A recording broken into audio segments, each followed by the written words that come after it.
Is your debt causing you sleepless nights? Knock your debt out with Debt KO. And your debt won't be the only thing keeping you up at night. Debt KO, free impartial advice on all your debt.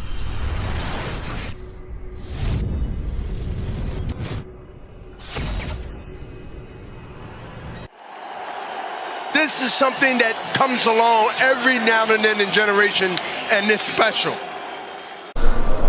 Andrew McCART, IFL TV, in association with MTK Global. I'm here the morning after the fight with big brother Paul Smith. Paul, first and foremost, how's Callum? He's alright. He's distraught, obviously. He's he's gutted, sick. His biceps in a bad way, or his tricep. We honestly don't really know what it is yet. We just know it's bad. Just looking at it, you can see what's wrong with it. He can't move. He's got no movement of it. He's in a lot of pain with it, but it is what it is. Canelo's a great kid, special fighter, exceptional fighter. The elite. I can't see really anyone beating him. That's the second time I've watched him up close from ringside, and yeah, just gutted. He's upset, and as you are, it's your first loss, and anyone who's had that knows what it feels like. Feels like your world's ended, but he's got to keep perspective and look at things. Life's a bigger picture, and he's going home to healthy missus, healthy baby, nice house. He'll be paid soon, and you've got to sort of look at the positives from it.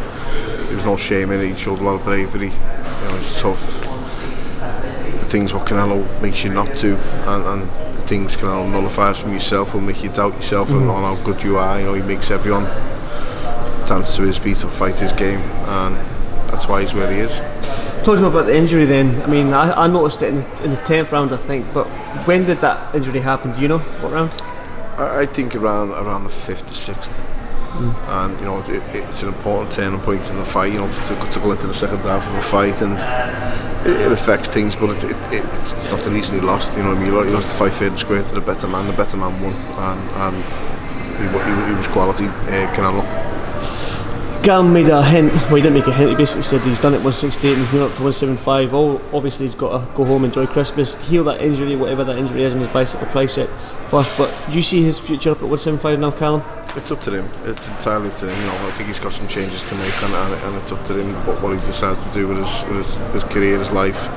He's always been his own man. He'll always ask us for our opinion and our advice and our input, but what we say won't matter to him. It's up to him, and he'll do whatever he decides. But if I say now, he needs to move out, then I've been saying to everyone that will listen, it's not killing him, the weight. It's not the weight that's an issue. He's making the weight, but he's making the weight, and he's making it, in my opinion, relatively comfortable.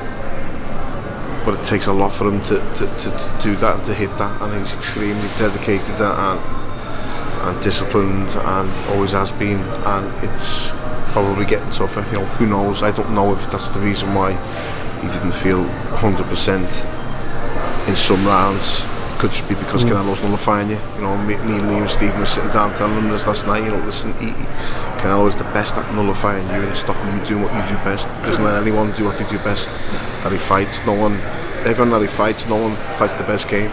Golovkin, Jacobs, all of them.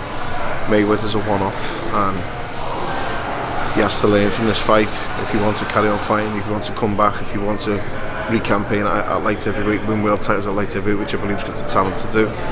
Then it's entirely up to him. Callum always says it was his goal to be world champion, and it was his goal, so he gives himself new goals. Two-weight world champion. That sounds good for Callum, doesn't it? Sounds great for Callum. Yeah, as I say, everything he does or anything that he does, it's entirely up to him. And he's a lovely kid. He's a gentleman. He's a special fighter himself. He's a quality fighter himself. He's got all the attributes. It may be a different beast at 175.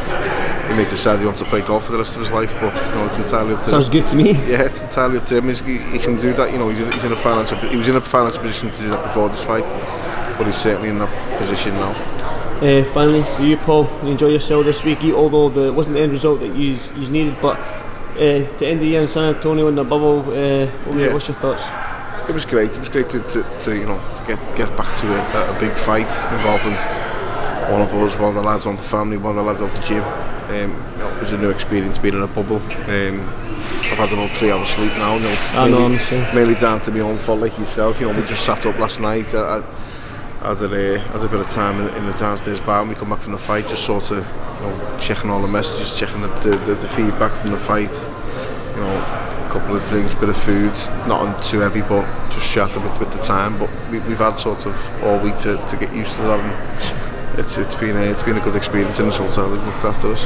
Definitely, but I won't keep you much longer. I know, like, we've only had 3 hours sleep each, so yeah. I do appreciate you doing this fight for TK. I appreciate it. Thank you. Now catch up with you soon. Thank you, Paul. Cheers. This is something that comes along every now and then in generation, and it's special. Is your debt causing you sleepless nights?